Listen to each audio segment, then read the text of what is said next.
बहुत बहुत स्वागत है आप सभी का आपके अपने YouTube चैनल पर। आज की इस वीडियो के माध्यम से हम BSc semester 6 zoology paper second का ऑब्जेक्टिव क्वेश्चन पेपर हल करने वाले हैं। ये क्वेश्चन पेपर दीनदयाल उपाध्याय गोरखपुर विश्वविद्यालय का है, जो कि अभी हाल ही में संचालित किया गया है। ऐसे विद्यार्थी जो दीनदयाल उपाध्याय गोरखपुर विश्वविद्यालय के हैं वो सभी लोग अपनी आंसर की चेक कर लीजिएगा, और जिन छात्रों का एग्ज़ाम अभी नहीं हुआ है उनका एग्ज़ाम OMR पाठ्यक्रम पर हो रहा है, उन सभी के लिए क्लास खासकर महत्वपूर्ण होगी, क्योंकि यहाँ से रिपीटेड प्रश्न आप सबकी यूनिवर्सिटी में पूछे जाने हैं। तो जूलॉजी का पेपर नंबर 2 जो आपका है उसका पेपर टाइटल है ecology, ethology, environmental science and wild life. ये आपका पेपर टाइटल है, और जो क्वेश्चन पेपर आया है उसका कोड है जूलॉजी 305। ओके, इस क्वेश्चन पेपर में 50 प्रश्न पूछे गए हैं ऑब्जेक्टिव प्रकार के, यानी MCQ मोड में। मोस्ट इंपॉर्टेंट है, सभी लोग इन प्रश्नों को तैयार करके जाइएगा, इसी से रिलेटेड प्रश्न आपकी यूनिवर्सिटी में भी पूछे जाएंगे। तो चलिए शुरुआत करते हैं पहले प्रश्न के साथ। पहला प्रश्न इसमें पूछा गया है कि animal behaviour is influenced by, जानवरों का व्यवहार इससे प्रथमवर्ती होता है। तो इसमें आपको ध्यान रखना है कि यहाँ पर जेनेटिक फैक्टर और इन्वायरमेंटल फैक्टर, इन दोनों का यहाँ पर प्रथमावर्ती होता है, इसलिए आप आंसर करेंगे both genetic and environmental factor. Option C में सही उत्तर आपका हो जाएगा। क्वेश्चन नंबर 2 जिसमें पूछा गया था कि migration is a behaviour excited by animal to, यानी प्रवासन जानवरों द्वारा प्रदर्शित एक व्यवहार है। तो ये एक व्यवहार जो है वो मूवमेंट टू सूटेबल हैबिट्स कहलाता है, उपयुक्त आवासों में जाना। ठीक है, इसी को क्या कहते हैं, इस प्रवासन जानवरों द्वारा जो प्रदर्शित एक व्यवहार है उसको कहते हैं उपयुक्त आवासों में जाना। ऑप्शन डी इसमें सही उत्तर होगा।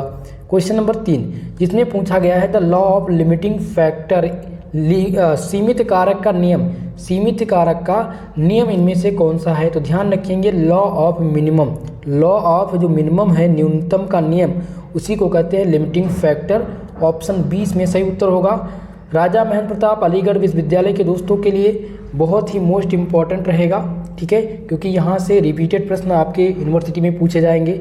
अगर आप कानपुर विश्वविद्यालय से बिलोंग करते हैं, आगरा विश्वविद्यालय से बिलोंग करते हैं, MS यूनिवर्सिटी से बिलोंग करते हैं, या आप डॉक्टर भीमराव अम्बेडकर विश्वविद्यालय से बिलोंग करते हैं, MGPRU यूनिवर्सिटी आपकी है, तो आप सबके लिए खासकर ये क्वेश्चन पेपर महत्वपूर्ण होगा, बहुत ही मदद मिलेगी आपको। ठीक है, सेम इसी प्रकार के प्रश्न पूछे जाएंगे। चलिए चौथा प्रश्न है the stable population growth is the reflected by which types of gene pyramid. तो इसमें ध्यान रखेंगे जो पिरामिड होती है वो वेल शेपेड होती है, वेल के आकार यानी कि well shaped. Option number A इसमें सही उत्तर होगा। स्थिर जनसंख्या किस प्रकार की पिरामिड द्वारा प्रतिलक्षित होती है, तो वेल शेपेड। ओके, ध्यान रखिएगा, मोस्ट इंपॉर्टेंट आपका ये है। चलिए अगला क्वेश्चन देखते हैं।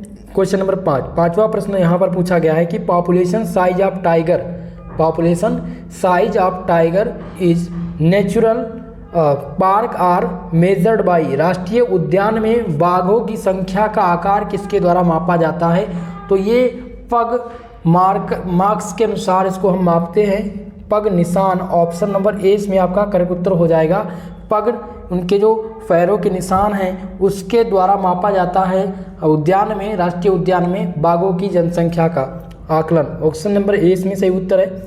क्वेश्चन नंबर 6, छठा प्रश्न यहाँ पर पूछा गया है कि which of the following waste water constituents are the removed by chemical immobilization, निम्नलिखित में से कौन सा अपशिष्ट जल घटक रासायनिक स्थिरीकरण द्वारा हटा दिया जाता है। तो इसमें किसके द्वारा हटाया जाता है दोस्तों, ध्यान रखेंगे वो है आपका फास्फोरस के द्वारा। किसके द्वारा, फास्फोरस के द्वारा हटा दिया जाता है। ऑप्शन सी इसका सही उत्तर होगा। नेक्स्ट प्रश्न इसमें है कि sum total of biotic and abiotic factor that do not allow a population of the achieve its the optimum biotic potential is, यानी कि सम टोटल ऑफ बायोटिक और एबायोटिक कारक जो कि जनसंख्या की ऑप्टिमम बायोटिक क्षमता प्राप्त करने की अनुमति नहीं देते हैं, उनको क्या कहा जाता है। तो उनको कहा जाता है नोन एज इन्वायरमेंटल रेजिस्टेंस। ठीक है, ऑप्शन नंबर कौन सा सही हो जाएगा, बी वाला ऑप्शन इसका करेक्ट उत्तर होगा, मोस्ट इंपॉर्टेंट है, ध्यान रखिएगा। चलिए अगला क्वेश्चन देखते हैं, क्वेश्चन नंबर 8। 8वां प्रश्न यहाँ पर पूछा गया है, the impact of immigration on the population density, आप्रवास पर जनसंख्या घनत्व क्या कहलाती है। तो आप्रवास पर जो जनसंख्या घनत्व है उसको जो प्रभाव पड़ता है वो पॉजिटिव प्रभाव पड़ता है, सकारात्मक प्रभाव पड़ता है। ठीक है, ए वाला ऑप्शन यहाँ पर आपका सही उत्तर होगा। चलिए अगला क्वेश्चन पूछा गया था कि किसी भी आबादी में अप्रतिबंधित प्रजनन क्षमता क्या कहलाती है। तो इसको हम बायोटिक पोटेंशियल कहते हैं। क्या कहते हैं? बायोटिक पोटेंशियल, यानी कि जैविक क्षमता इसको कहा जाता है। ऑप्शन ए इसका सही उत्तर है।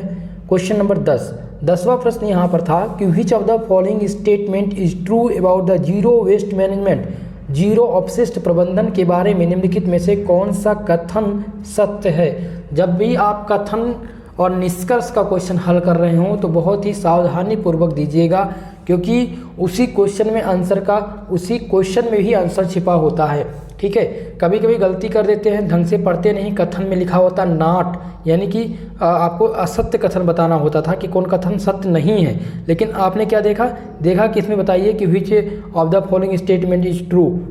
ठीक है, इतना ही देखेंगे तो आप गलत ऑप्शन को भी टिक कर देते, तो सावधानी पूर्वक। ओके, तो यहाँ पर था कि जीरो अपशिष्ट प्रबंधन के बारे में निम्नलिखित में से कौन सा कथन सत्य है। तो पहले कथन को हम देखते हैं कि प्रत्येक प्रकार के कचरे को अलग संग्रह करना, तो ये पहला सही है। दूसरा है कि स्रोतों पर कचरे का पृथक्करण, तो बिल्कुल ये भी सही ऑप्शन है। तीसरा है सामुदायिक भागीदार, तो ये भी आपका सही ऑप्शन है, इसलिए ऑप्शन डी इस पे क्लिक करेंगे, ऑल ऑफ एबव इसका सही उत्तर होगा। अगला क्वेश्चन है सेक्स रेशियो इज, सेक्स अनुपात क्या है। तो सेक्स अनुपात क्या है दोस्तों? नंबर ऑफ फीमेल पर 1000 मेल, महिलाओं की संख्या प्रति 1000 पुरुषों की संख्या, ये सेक्स का अनुपात कहलाती है। ऑप्शन नंबर कौन सा सही हो जाएगा? ऑप्शन नंबर ए इस क्वेश्चन में आपका सही उत्तर है। चलिए अगला क्वेश्चन है मॉन्ट्रियल प्रोटोकॉल का संबंध किससे है। तो मॉन्ट्रियल प्रोटोकॉल का जो संबंध है वो ओजोन परत की कमी से संबंधित है। ओजोन परत की यानी ozone layer depletion. Okay, option number D इसका सही उत्तर हो जाएगा। अगला क्वेश्चन है क्वेश्चन नंबर 13, जिसमें पूछा गया है which of the following is true for a stabilised ecosystem, स्थिर पारिस्थितिकी तंत्र के लिए निम्नलिखित में से कौन सा कथन सत्य है। तो कथन इसमें जो सत्य होगा वो हो जाएगा P/R = 1।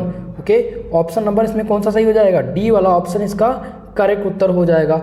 अगला क्वेश्चन है which of the following define the separation of two different communities, निम्नलिखित में से कौन सा दो अलग अलग समुदायों के अलगाव को प्रभाषित करता है। तो ये प्रभाषित करता है कौन सा? ध्यान रखेंगे इकोटोन। इकोटोन जो है वो दो अलग अलग समुदायों के अलगाव को प्रभाषित करता है। ऑप्शन ए इसमें आपका सही उत्तर हो जाएगा। क्वेश्चन नंबर 15 है the growth curve of bacterial population in A lab is the plotted against time, what will be shape is graft. तो इसमें जो शेप्ट होती है वो जे शेप्ट की होती है। ऑप्शन नंबर डी इसमें आपका सही उत्तर होगा। नेक्स्ट प्रश्न देखते हैं क्वेश्चन नंबर 16, जिसमें पूछा गया था कि which of the following is a discovery index, निम्नलिखित में से इनमें से कौन सा विविधता सूचकांक है। तो यहाँ पर ध्यान रखेंगे सिम्पसन इंडेक्स जो है उसको क्या कहते हैं? उसको हम डाइवर्सिटी इंडेक्स के रूप में जानते हैं। ऑप्शन डी इसमें आपका सही उत्तर है। चलिए क्वेश्चन नंबर 17, जिसमें पूछा गया है कि which one of the following is an important heat trapping gas, निम्नलिखित में से कौन सा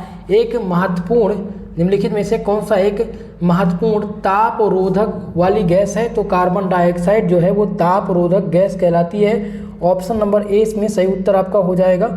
अगला क्वेश्चन है कि all the following are gases cycle exhibit, निम्नलिखित में से कौन सा सभी गैसीय चक्र है सिवाय किसके। तो यहाँ पर हम अगर बात करें नाइट्रोजन साइकिल की, hydrogen cycle, carbon cycle, sulphur cycle, तो इसमें ये बताना है कि इनमें से सभी गैसीय चक्र हैं। अब कौन इनमें से नहीं है? ठीक है, एक्सेबिट कौन सा इसमें गैसीय चक्र नहीं होगा, ये आपको बताना है, मोस्ट इम्पॉर्टेंट है। समझिएगा क्वेश्चन को।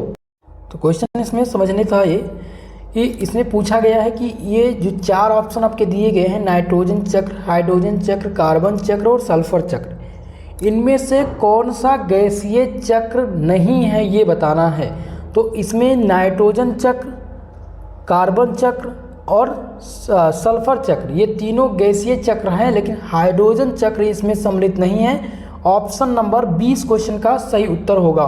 चलिए अगला क्वेश्चन था 19 नंबर की, rate at which organic matter is the built up by the consumer per unit time and area is, यानी कि प्रति इकाई समय और क्षेत्र में उपभोक्ता द्वारा कार्बनिक पदार्थ जो निर्मित होने की दर है उसको क्या कहते हैं, तो वो द्वितीय उत्पादकता कहलाता है। क्या कहलाता है? सेकेंडरी प्रोडक्टिविटी कहलाता है। ऑप्शन नंबर डी इसमें आपका सही उत्तर होगा। अगला क्वेश्चन है क्वेश्चन नंबर 20, जिसमें पूछा गया है कि which of the following green house gases has the highest atmospheric life time, निम्नलिखित में से कौन सा ग्रीन हाउस गैस का वायुमंडलीय जीवन काल जो होता है वो सबसे अधिक होता है, ये क्वेश्चन पूछा गया है। तो इनमें जो सबसे अधिक होता है वो कार्बन टेट्राफ्लोराइड का होता है। ओके, ऑप्शन नंबर कौन सा सही हो जाएगा? डी वाला ऑप्शन इसमें आपका करेक्ट उत्तर होगा। नेक्स्ट प्रश्न है क्वेश्चन नंबर 21, जिसमें पूछा गया है कि which of the following phenomena does not play a scientific role in maintenance of homeostatics in an ecosystem, निम्नलिखित में से कौन सा घटना किसी पारिस्थितिकी तंत्र में होमियोस्टैटिक्स, यहाँ पर दिया था होमियोस्टैटिक्स के रख रखाव में महत्वपूर्ण भूमिका नहीं निभाता है? तो ये क्वेश्चन है, तो कौन सा नहीं निभाता है? तो वाहन क्षमता, कैरिंग कैपेसिटी जो है वो अहम भूमिका नहीं निभाता है। ऑप्शन नंबर ए इसमें सही उत्तर हो जाएगा। नेक्स्ट प्रश्न इसमें क्या दिया गया है, which of the following is a result of the climate change, निम्नलिखित में से कौन सा जलवायु परिवर्तन का यहाँ पर परिणाम है? तो इसमें से जो डेंसिटी ऑफ फ्रिज वाटर, मीठे पानी की कमी होना, ये जलवायु परिवर्तन का परिणाम है। ऑप्शन नंबर सी इसमें आपका करेक्ट उत्तर हो जाएगा। क्वेश्चन नंबर 23, जिसमें पूछा गया है कि which is a sink for carbon, carbon के लिए कौन सा सिंक इनमें से है? तो कार्बन के लिए जो सिंक का कार्य करता है वो आपका हो जाएगा खारा जल निकाय, पुराने तेल क्षेत्र, आर्द्र भूमि, ये सभी इससे संबंधित हैं, इसलिए ऑप्शन डी इसमें आपका करेक्ट उत्तर है। अगला क्वेश्चन है कि red list contain data on, red list contain data यानी लाल सूची में निम्नलिखित डेटा सम्मिलित हैं। तो इनमें से खतरे की प्रजातियाँ, यहाँ पर खतरे की प्रजातियाँ लाल सूची निम्नलिखित डेटा में उपलब्ध होते हैं। ऑप्शन नंबर सी इसमें आपका सही उत्तर हो जाएगा। चलिए अगला क्वेश्चन है कि identify the correct match following the tiger reverse and reserve and it's state, यानी कि बाघ अभ्यारण्य और उनके राज्य के बीच सही मिलान की पहचान आपको करना है, जो कि मोस्ट इम्पॉर्टेंट क्वेश्चन है। ठीक है, तो पहला ऑप्शन यहाँ पर दिया गया है कि मानस जो कि असम में है, तो ये आपका जो है स्टेट, इसमें से सही मिलान आपका यही है। बाकी Corbett Jim Corbett National Park कहाँ पर अवस्थित है? तो ये मध्य प्रदेश है, यहाँ पर ये गलत हो जाएगा। बांदीपुर तमिलनाडु दिखा रहा है, पालम ओडिशा, तो ये तीनों आपके क्या हैं? रॉन्ग है। बाकी पहला ऑप्शन सही होगा, मानस जो कि असम में अवस्थित है। चलिए अगला क्वेश्चन था जिसमें पूछा गया है क्वेश्चन नंबर 26 कि यह फसल भूमि पारिस्थितिकी तंत्र की एक विशेषता है। तो पारिस्थितिकी तंत्र की एक जो प्रमुख विशेषता है उसको क्या कहते हैं? उसको दोस्तों कहते हैं न्यूनतम आनुवंशिकी विविधता, least genetic diversity. Option number C इसमें आप। नेक्स्ट क्वेश्चन है कि visible material for endangered species can be the preserved by, यानी कि जो लुप्त प्राय प्रजातियों की व्यवहारकार सामग्री को संरक्षित किया जा सकता है किसके द्वारा? तो हम इसको संरक्षित कर सकते हैं जीन बैंक के द्वारा। ऑप्शन नंबर ए इसमें आपका सही उत्तर हो जाएगा, जीन बैंक। चलिए अगला क्वेश्चन है क्वेश्चन नंबर 28, जिसमें पूछा गया है कि किसमें भारतीय शेर सबसे महत्वपूर्ण संरक्षित प्रजाति हैं? तो गिर नेशनल पार्क सबसे इंपॉर्टेंट हो जाता है। गिर नेशनल पार्क में जो भारतीय शेर हैं वो सबसे महत्वपूर्ण संरक्षित हैं। ऑप्शन नंबर ए इसमें सही उत्तर होगा।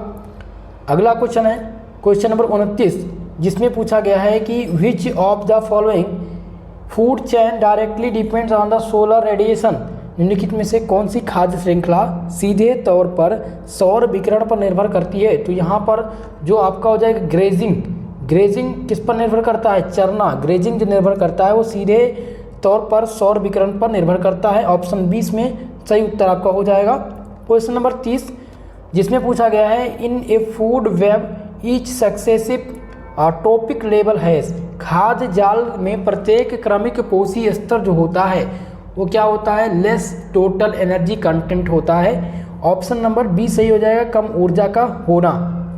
चलिए अगला प्रश्न क्वेश्चन नंबर 31 जिसमें दिया गया है कि उस शब्द का नाम बताइए जो जनसंख्या की विशेषताओं और मापदंडों का अध्ययन को परिभाषित करता है। तो उसको हम क्या कहते हैं? डेमोग्राफी कहते हैं, जनसंख्यांकी कहते हैं। ऑप्शन नंबर ए इसमें आपका सही उत्तर हो जाएगा। क्वेश्चन नंबर 32 जिसमें पूछा गया है कि which of the following is an example of primary consumer. Primary consumer का प्राथमिक उपभोक्ता का उदाहरण। तो हिरण जो है वो प्राथमिक उपभोक्ता का उदाहरण है। डियर, ए डियर आपका करेक्ट उत्तर हो जाएगा। नेक्स्ट प्रश्न है क्वेश्चन नंबर 33 जिसमें क्या पूछा गया है दोस्तों कि जल प्रदूषण का सामान्य सूचक जीन कौन सा है? तो इनमें से ध्यान दीजिएगा आइकोनिया किप्स। आइकोनिया किप्स जो है वो जल प्रदूषण का सामान्य सूचक जीव कारण जीरो है। ठीक है, ऑप्शन नंबर सी आपका इसमें सही उत्तर होगा। क्वेश्चन नंबर 34 जिसमें पूछा गया था कि लाइकेंस अच्छे जैव संकेतक हैं। तो जो लाइकेंस होते हैं वो सबसे अच्छे जो जैव संकेतक हैं वो जल एवं वायु प्रदूषण के हैं, water and air pollution. Option number 20 में आपका सही उत्तर होगा। नेक्स्ट क्वेश्चन है कि जैव विविधता हॉटस्पॉट क्या है? ठीक है, what is the biodiversity hotspot.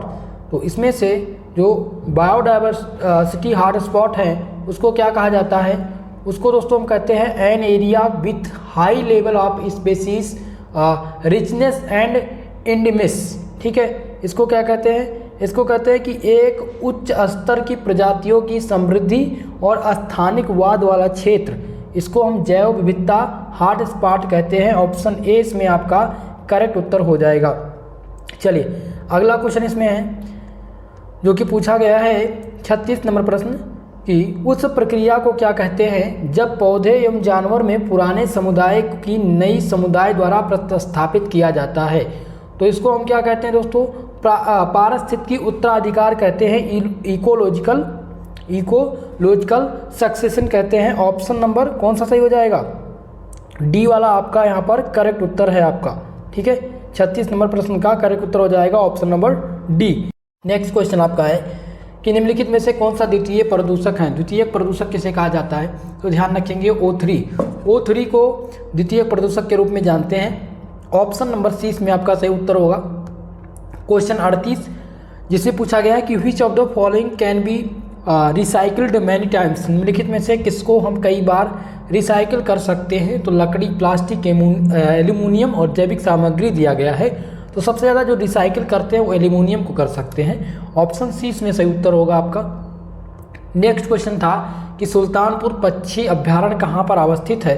तो दोस्तों ध्यान रखिएगा जो सुल्तानपुर पक्षी अभ्यारण्य है वो हरियाणा में उपस्थित है। कहाँ पर अवस्थित है? हरियाणा में अवस्थित है। ऑप्शन नंबर 20 का सही उत्तर होगा। क्वेश्चन 40 जिसमें पूछा गया है कि सुप्राकास्टमेटिक न्यूक्लियस कहाँ पर स्थित है? तो दोस्तों ये ध्यान रखेंगे ये जो अवस्थित है ये हाइपोथैलेमस में अवस्थित है। ऑप्शन नंबर डी आपका सही उत्तर हो जाएगा 40 नंबर प्रश्न का। 41 नंबर प्रश्न है कि वह प्रक्रिया जिसमें बार बार संपर्क में आने के बाद उत्तेजनाओं के प्रति प्रतिक्रिया कम हो जाती है उसको क्या कहा जाता है? तो उनको दोस्तों हम कहते हैं आदी होना। क्या कहते हैं? आदी होना कहते हैं। ऑप्शन नंबर 20 में आपका करेक्ट उत्तर हो जाएगा, सही जवाब हो जाएगा। क्वेश्चन नंबर 42 जिसमें है कि भारत का सबसे बड़ा वन्य जीव अभ्यारण्य कौन सा है? तो भारत का जो सबसे बड़ा वन्य जीव अभ्यारण्य है वो है run of Kutch wild life sanctuary. Option number D इसमें सही उत्तर आपका हो जाएगा। क्वेश्चन नंबर 43 जिसमें दिया गया है कि कौन सा संगठन विलुप्त एवं दुर्लभ प्रजातियों के बारे में आंकड़े प्रदर्शित करता है? Which organization publish data about the rare and extant species. तो इसमें से आपका जो सही उत्तर हो जाएगा वो हो जाएगा कौन सा? IUCN। ठीक है, ये संस्था जो विलुप्त एवं दुर्लभ प्रजातियां हैं उनके बारे में आंकड़े प्रदर्शित करती हैं। ऑप्शन नंबर ए इसमें सही उत्तर होगा। नेक्स्ट क्वेश्चन है कि किस वर्ष पर्यावरण संरक्षण अधिनियम पारित किया गया था। मोस्ट इम्पॉर्टेंट है, तो ध्यान रखिएगा कि सन 1986 में पर्यावरण अधिनियम पारित किया गया था। ऑप्शन नंबर बी आपका सही उत्तर है। क्वेश्चन नंबर 45 जिसमें है कि गुलाबी सिर वाले बतख किस श्रेणी के अंतर्गत आते हैं। तो ये दोस्तों विलुप्त प्रजाति के अंतर्गत आते हैं। किसके अंतर्गत आते हैं? विलुप्त प्रजाति के अंतर्गत। ऑप्शन नंबर सी आपका करेक्ट उत्तर हो जाएगा। 46 नंबर प्रश्न है कि प्रोजेक्ट टाइगर भारत में किस वर्ष शुरू किया गया था। तो भारत में जो प्रोजेक्ट टाइगर है उसकी जो शुरुआत की गई थी वो 1973 में की गई थी। ऑप्शन नंबर कौन सा सही है? यहाँ पर आपका डी वाला ऑप्शन करेक्ट उत्तर होगा। नेक्स्ट प्रश्न है क्वेश्चन नंबर 47 जिसमें पूछा गया कि भारत का सबसे बड़ा टाइगर रिजर्व कौन सा है। तो यहाँ पर Nagarjuna Sagar Shri slam tiger reserve को भारत का सबसे बड़ा टाइगर रिजर्व माना गया है। ऑप्शन सी इसमें आपका करेक्ट उत्तर हो जाएगा। नेक्स्ट प्रश्न आपका है क्वेश्चन नंबर 48 जिसमें पूछा गया है कि निम्नलिखित में से कौन सा सर्केडियन रिदम का उदाहरण है। तो सर्केडियन रिदम का जो उदाहरण है उसको हम स्लीप वेल साइकिल कहते हैं, नींद जागने का चक्र कहते हैं। ठीक है, नींद जगाने का चक्र कहा जाता है। ऑप्शन नंबर डी आपका सही उत्तर है। क्वेश्चन नंबर 49 जिसमें दिया गया है कि what is the term use for the ratio for sewage sludges. ठीक है, यानी कि सीवेज कीचड़ में पुनः उपयोग के लिए प्रयुक्त शब्द क्या है। तो उसमें जो प्रयुक्त शब्द है उसको बायोसॉलिड कहते हैं। क्या कहते हैं? बायोसॉलिड। ऑप्शन नंबर ए इसमें आपका करेक्ट उत्तर है। क्वेश्चन नंबर 50 है जिसमें पूछा गया है कि वन पारिस्थितिकी तंत्र में शेर का ट्रॉफिक स्तर क्या है। ठीक है, the trophic level of lion is in forest ecosystem is. तो इसका जो ट्रॉफिक लेवल है उसको हम T4 कहते हैं। क्या कहते हैं? T4 कहते हैं। ऑप्शन नंबर बी आपका इस क्वेश्चन में सही उत्तर हो जाएगा। आज के इस प्रश्न पत्र में 50 MCQ टाइप प्रश्न पूछे गए थे जो कि दीनदयाल उपाध्याय गोरखपुर विश्वविद्यालय का आप पेपर सॉल्व कर रहे थे। ठीक है, तो इसमें बहुत सारे प्रश्न हैं जो रिपीटेड हैं, जो आप सबकी यूनिवर्सिटी में पूछे जाएंगे। इन प्रश्नों को तैयार करके अपने एग्जाम में जाइएगा, बहुत ही हेल्प इस प्रश्न पत्र से मिलेगी। इस प्रश्न पत्र का अगर आप PDF चाहते हैं तो हमारे टेलीग्राम चैनल से जुड़ जाइए जिसका लिंक डिस्क्रिप्शन बॉक्स में है। वहाँ से आपको इस PDF का लिंक मिलेगा जहाँ से आप उस PDF को प्राप्त कर सकते हैं। ओके, तो आज के लिए बस इतना ही। मिलते हैं नेक्स्ट वीडियो में, तब तक के लिए जय हिंद, जय भारत।